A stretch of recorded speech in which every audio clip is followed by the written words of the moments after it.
Avec toi, j'ai connu les moments les plus émouvants qu'un homme peut connaître dans ses aventures amoureuses. Et j'ai cru bien souvent que je vivrais pour toujours cette vie délicieuse que tu m'as tant fait savourer.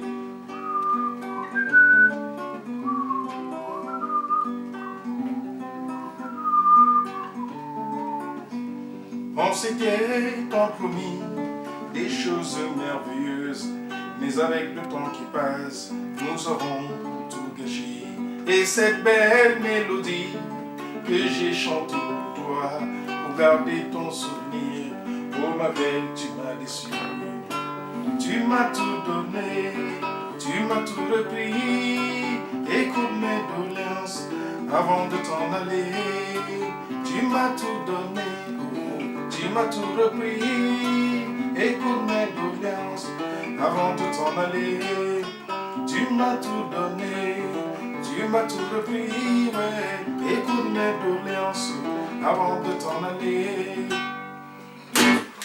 Salut, salut, salut chers téléspectateurs. J'ai le grand plaisir, un grand immense aujourd'hui de vous présenter l'un des musiciens, je dirais jeune par rapport à certains musiciens tels que moi, Pédadadé, qui suis le réalisateur de cette émission, La Croisière des Artistes. Je vous dis bien, nous sommes à l'émission La Croisière des Artistes avec Belmont de Beauville qui va devoir se présenter, n'est-ce pas, auprès du public qui nous suit de par le monde entier. Bonjour chers collègues Belmont de Beauville. Oui, bonjour, grand frère Pendadale. Voilà, je suis Belmont de Beauville, artiste, musicien, guitariste, chanteur, auteur, compositeur, réalisateur. Donc voilà, et je suis installé en France depuis environ 18 ans déjà. Alors, Belmont de Beauville, tu m'as donné l'occasion de venir te faire cette interview aujourd'hui dans le cadre, n'est-ce pas, de notre dialogue que j'ai créé personnellement. C'est un dialogue que j'ai créé entre nous les artistes parce que nous sommes tellement éloignés de l'un de l'autre qu'on n'a pas le temps d'en parler de nos multiples problèmes et savoir quels sont les besoins qu'on peut avoir de l'un de l'autre. Voilà, je viens aujourd'hui, je trouve que tu as un studio, je sais bien que tu as un studio depuis longtemps qui fait des merveilles. Belmont de Beauville. Est-ce que tu peux te présenter une fois de plus par rapport à ton studio que je vois là, les appareils de musique, comment ça se passe dans ton studio là, Belmont? Voilà, comme je l'ai dit, ça c'est mon poste de travail. Je passe mon temps à travailler là en longueur de journée. C'est ma profession, c'est mon bureau. C'est vrai que c'est à la maison, mais en même temps c'est mon bureau. Donc ici, j'ai eu à réaliser pas mal d'albums, pas mal de disques que vous dansez dans les boîtes de nuit, partout, que vous jouez dans les manifestations. Enfin, j'ai réalisé ici pas mal de trucs qui sont, n'est-ce pas, sur le marché discographique international. Oui, Belmont, ne sois pas, ne cache pas, tu peux citer les quelques artistes que tu as eu à produire ici, ces disques sont sur le marché. Voilà. Alors, je ne vois pas pourquoi tu ne peux pas dire, il n'y a rien à cacher là. Ils sont nombreux, la liste est très longue, mais je vais quand même citer quelques-uns, en l'occurrence Sally John avec lequel j'ai travaillé. Oui, j'ai assisté à un enregistrement, oui. Voilà. Il y a Dinabel, Bendeka, Sergio Polo, ils sont nombreux, voilà, pour ne citer que ceux-là, hein, voilà. Ils sont nombreux, voilà, Emile Kangué, et voilà, ils sont nombreux. Merci pour les quelques noms que tu as donnés, Belmont. Alors, quelles sont tes pures relations avec ces artistes en question? Parce que vous retrouvez, il y a une certaine ambiance qui règne en studio. Est-ce que quand vous vous retrouvez ensemble, vous êtes en harmonie? Tout se passe bien? Oui, nous sommes en très bonne harmonie, on s'entend super bien. Vous savez, la musique, c'est le partage. La musique, c'est un univers qui rassemble les gens, donc voilà. On travaille dans un esprit positif. Voilà, on est en dehors de la musique qui nous unit.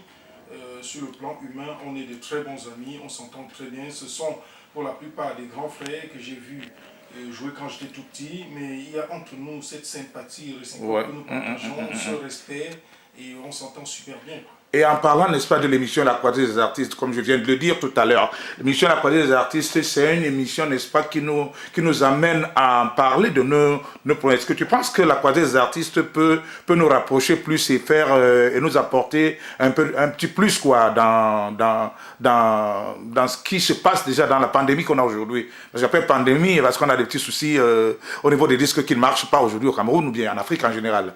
Est-ce que... Oui, la croisée des artistes, j'ai pris connaissance de cette émission déjà sur le net où c'est assez répandu. Donc voilà, les gens écoutent et j'ai pris du plaisir à écouter beaucoup d'artistes qui sont passés avant moi. Moi, je trouve que c'est une très bonne initiative dans la mesure où, n'est-ce pas, cela parcourt un peu les différents problèmes qu'on peut rencontrer dans l'univers musical. Ça permet aux artistes de s'exprimer, de s'étendre sur différents sujets. Notamment les difficultés sur lesquelles on se bute dans notre métier. Et je trouve que c'est vraiment une très belle initiative. Et voilà, puisque je regarde de temps en temps, ça me fait plaisir aujourd'hui d'être parmi ceux de ceux qui seront vus, quoi. Voilà. Ah, ok. Ben, mon Dobi, la dernière fois, je t'ai passé un coup de fil, tu m'as passé Sans Fantoma, qui est l'un des grands frères dans la musique camerounaise. Mais alors, je vois comment il y a une certaine harmonie qui règne entre nous, entre vous et les autres, jusqu'à ce que Sans Fantoma vienne à Paris et vienne visiter ton studio. Ça veut dire que tout se passe bien. Oui, tout se passe bien. Sans Fantoma, c'est quelqu'un que j'ai l'honneur aujourd'hui d'accompagner depuis un certain temps dans des spectacles. Donc, il m'a adopté tout de suite la première fois que je l'ai accompagné il y a quelques années ici. Et c'est un grand frère qui a toujours été pour moi un exemple de la bonne qualité musicale, un exemple que j'ai toujours pris du plaisir à suivre. Et aujourd'hui, c'est un honneur pour moi, n'est-ce pas, d'officier à ses côtés, d'être dans son sillage. Il a plein de choses à faire et tant qu'il a des projets sérieux, il me sollicite toujours et j'en suis très honoré. Je l'ai déjà accompagné, n'est-ce pas, avec André-Marie Talla à l'Olympia, c'était il y a 1 an exactement. Donc on a fait un super concert à l'Olympia qui était plein à craquer. Et juste après l'Olympia, j'étais en tournée avec lui dans les Caraïbes. On a été en île de la Réunion et ça s'est super bien passé. Et l'aventure continue encore avec lui. Donc c'est un monsieur avec qui je suis très honoré de travailler. Surtout que derrière lui, j'apprends beaucoup. Bernard de Beauville, je me rends compte qu'en dehors du studio que tu fais comme ingénieur de son, vous faites tout à la fois. Vous êtes preneur de son, ça veut dire que vous êtes à la place d'un ingénieur de son. Hein, parce que quand vous sortez déjà les disques dans votre studio, c'est que vous faites la prise de son normale. Et je constate aussi que tu es toujours en train d'accompagner les artistes en boîte de nuit, en cabaret. Et vous seul, vous faites tout ça. Comment est-ce que vous en sortez? Après le studio, vous êtes en boîte, en train d'accompagner les autres artistes. Comment vous faites? Quelle force vous mettez en vous pour supporter tout ça? Oui, je t'apprends rien, grand Penda. Le métier musical comporte plusieurs volets. Ouais. Voilà. On peut être musicien de studio, on peut être musicien de la scène, des concerts, on peut être musicien de cabaret. Donc il y a plusieurs volets et j'ai la chance, n'est-ce pas, de réunir tous ces atouts qui me permettent, quand je ne suis pas en studio en train de travailler, en train de composer, je suis sur la scène en train d'accompagner des artistes, soit je suis dans d'autres studios, sollicité dans d'autres studios, c'est ça. En tant que pour accompagner comme guitariste. Ou même en tant qu'arrangeur. Donc, voilà, donc, le métier comporte plusieurs volets et il faut bien multiplier les casquettes pour pouvoir tirer son épingle du jeu. Alors, Bernard de Beauville, est-ce que, d'après toutes les explications que tu viens de me donner, est-ce que tu ne songes pas un jour sortir de là, d'accompagner les artistes, devenir star, devenir artiste, propre artiste de ton nom, Bernard de Beauville? Je sais que tu as déjà fait, tu as fait un album qui est sur le marché et tu as préparé un autre album. Est-ce que tu penses que, même en devenant artiste confirmé, plein, tu veux continuer à accompagner les autres artistes? Aujourd'hui, avec la musique qui n'est plus, qui connaît vraiment, qui traverse beaucoup de difficultés, c'est difficile de vivre avec la musique au jour d'aujourd'hui, ce qui fait qu'on est obligé, n'est-ce pas, de toucher un peu à tout pour se donner la chance d'en vivre. J'ai fait un album, il y a cela quelques temps, c'est dans le souci, n'est-ce pas, de figurer au devant de la scène. J'ai fait des albums, j'ai fait un premier qui n'a pas cartonné, qui n'a pas... Enfin, pas cartonné, qui n'a pas eu de promotion. Oui, qui n'a pas, voilà, donc il faut dire... Ça n'a pas eu de promotion, justement parce que j'ai commis l'erreur de traiter avec quelqu'un qui se voulait producteur et qui n'a pas respecté les clauses, quoi. Voilà. Donc, néanmoins, je n'ai pas baissé les bras, je continue.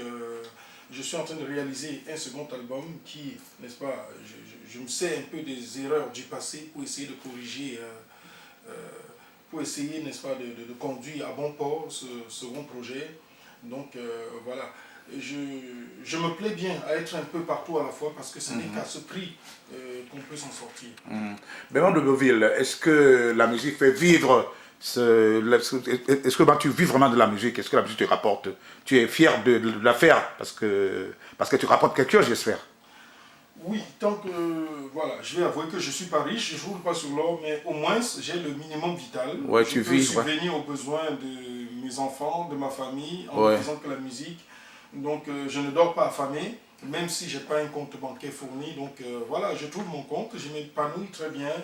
Et donc, tant que j'y suis, je reste. Donc, vous voulez dire, vraiment, tu veux dire que l'image que les gens font des artistes d'or qui sont des voyous, qui sont des gens qui ne pensent à rien faire, toi, tu vis vraiment de ça, comme c'est un métier, quoi. Ça te fait vivre.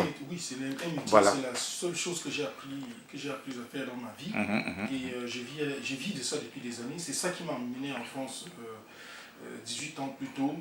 Donc voilà, j'ai assez à faire sur le plan musical. J'ai des albums à réaliser, j'accompagne les artistes en concert, en studio, je joue en cabaret. Je crois que c'est assez pour me permettre de vivre, même si ça ne me donne pas, ça ne me fait pas vivre dans une grosse opulence. Mais tu vis quand même, tu vis. Mais Beauville, je voudrais te demander en plus, en ce qui concerne les artistes camerounais, quel est l'artiste qui t'a marqué? Parce que chacun a un début. Hein, quand tu t'es intéressé à la musique, qu'est-ce qui t'a vraiment poussé? Parce qu'il y a toujours un artiste, un modèle qu'on essaie de tricher et dit vraiment je veux aussi faire comme celui-là. Quel est l'artiste qui t'a marqué le plus à tes débuts dans ton jeune âge, avant que tu n'accèdes au niveau où tu es aujourd'hui? Ils sont nombreux, les artistes qui ont été pour moi des modèles et que j'ai essayé de copier. Déjà partant du fait qu'ils sont des chanteurs et en même temps des guitaristes. Et comme j'ai toujours été passionné de la guitare, j'ai essayé de les copier. Je vais citer entre autres Toto Guillaume, Manolo, Pendadale, Prince Yango que j'ai beaucoup copié. Jomé Maurice. Voilà, Jomé Maurice, ils sont nombreux. Voilà, que j'ai essayé de copier comme ça. J'ai essayé de prendre un peu par là pour composer moi-même. Bellemont, il paraît que d'après mes pensées, je me rappelle, il y a très longtemps, il y a cela 20 ans aujourd'hui, quand tu commençais, nous sommes rencontrés à Bafoussam. À l'époque, c'était l'opéra. Oui. Alors dis-moi un peu, raconte-moi un peu comment ça s'est passé avec tes collègues là-bas. Les débuts, qu'est-ce que vous rêviez à l'époque de venir? Voilà, je venais à l'époque d'arrêter avec l'école et je jouais dans un cabaret à Bafoussam qui s'appelait à l'époque l'Opéra. De temps en temps, on avait des sorties, on allait accompagner des artistes un peu partout en spectacle, on allait en tournée. Et justement, en ce moment, tu avais sollicité l'équipe pour t'accompagner en concert. Une tournée, à Fumban. Ah non, c'était Andop, dans le Nord-Ouest. Oui. J'étais très honoré de me retrouver en train d'accompagner en concert. Je me rappelle bien, vous étiez encore tous jeunes à l'époque. Voilà. J'avais surtout la peur de ne pas être à la hauteur, mais comme j'étais assez travailleur, donc cette peur m'a poussé à travailler ton répertoire. Déjà, j'ai presque tout ton répertoire. Oui, c'est ça. Jusqu'aujourd'hui, tu peux jouer dans les... Tu peux encore jouer un de mes morceaux là, une guitare de mes morceaux là. Je t'ai entendu jouer une guitare tout à l'heure.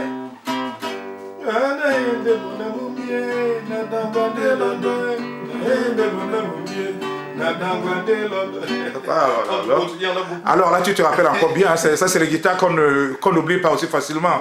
Bellemont de Beauville. Alors qu'est-ce qu'il est devenu votre patron à l'époque? Il s'appelait encore... c'est un artiste aussi très connu. Il y avait deux personnes, le propriétaire du cabaret et un ami malheureusement décédé, qui est la personne de Jacques Mougouni. Mais Bob, c'était le patron du cabaret. Oui, Bob. J'ai eu la chance de me retrouver sur le chemin de ce monsieur. J'ai joué dans son cabaret. Et c'est partant de là que j'ai pu travailler parce que ce monsieur a mis tout à ma disposition. Il m'a vraiment adopté comme son enfant. J'étais son musicien, mais il m'a adopté comme son fils. Il a mis tout à ma disposition. Il a mis son matériel à ma disposition. J'ai pu travailler. Et quand je suis parti de Bafoussam pour Douala, j'étais déjà bien aguerri. Et je l'ai vu, Bob, en 2011, lors de mon premier voyage au Cameroun. Je l'ai vu. On s'est rencontrés à Bafoussam à l'occasion d'un rassemblement de la SOCAM. Donc on était tous ensemble en réunion. Ça a été un plaisir pour moi de le revoir. Donc il était un peu souffrant, mais ça allait déjà mieux. D'accord. Donc il est toujours à l'ouest. Vous avez eu de bonnes relations, quoi. Oui, j'aurai toujours de bonnes relations avec lui. C'est un monsieur que je regarderai toujours avec respect. Merci Bernard de Beauville. Nous n'allons pas être très long parce que le public comme ça voudra t'écouter à fond. Je sais que quand un artiste se retrouve à la croisière des artistes, il a toujours une histoire, n'est-ce pas, hein? C'est au fil de la prise que l'artiste s'inspire à parler, n'est-ce pas, de sa carrière. Nous aurons une prochaine occasion, n'est-ce pas, à refaire une autre émission. Vraiment, tu vas tout déballer, hein? Merci. Alors, qu'est-ce que tu peux dire quelque chose de promettant, n'est-ce pas, au public qui te suit par le monde entier? Je te répète encore que cette émission est suivie par le monde entier à YouTube. Ok. Et en plus, j'aimerais que tu donnes, n'est-ce pas, tes coordonnées à tous ceux qui voudront, n'est-ce pas, te rencontrer, comme tu as un studio. Les gens voudront vraiment venir faire des enregistrements dans ton studio. Tu peux déjà donner ton numéro de téléphone, n'est-ce pas, qui te reliera avec toutes ces personnes-là qui voudront venir vers toi. Alors, c'était un grand honneur pour moi, n'est-ce pas, de grossir la liste des artistes qui ont, n'est-ce pas, eu la chance de passer à cette vitrine qui est c'est Tribune de la Diaspora, c'est ça? Ouais. La croisière des artistes. Pardon. La croisière des artistes. Voilà, c'était un honneur pour moi, n'est-ce pas, de figurer parmi les artistes qui ont eu la chance de participer à cette vitrine qui est la croisière des artistes. Donc, voilà. Et je vais juste conseiller aux téléspectateurs, ceux qui suivent l'émission, voilà, de se connecter pour avoir, YouTube. Voilà, de se connecter sur YouTube pour avoir, n'est-ce pas, l'actualité du monde musical, savoir ce que sont devenus les artistes, puisque la croisière des artistes parcourt un peu, n'est-ce pas, tous ces musiciens-là, même ceux qu'on ne revoit. En plus, c'est un collègue qui tourne l'émission, qui réalise l'émission. Voilà. Et surtout, beaucoup d'encouragement à toi, grand frère Pendadale, pour cette initiative qui, n'est-ce pas, met un peu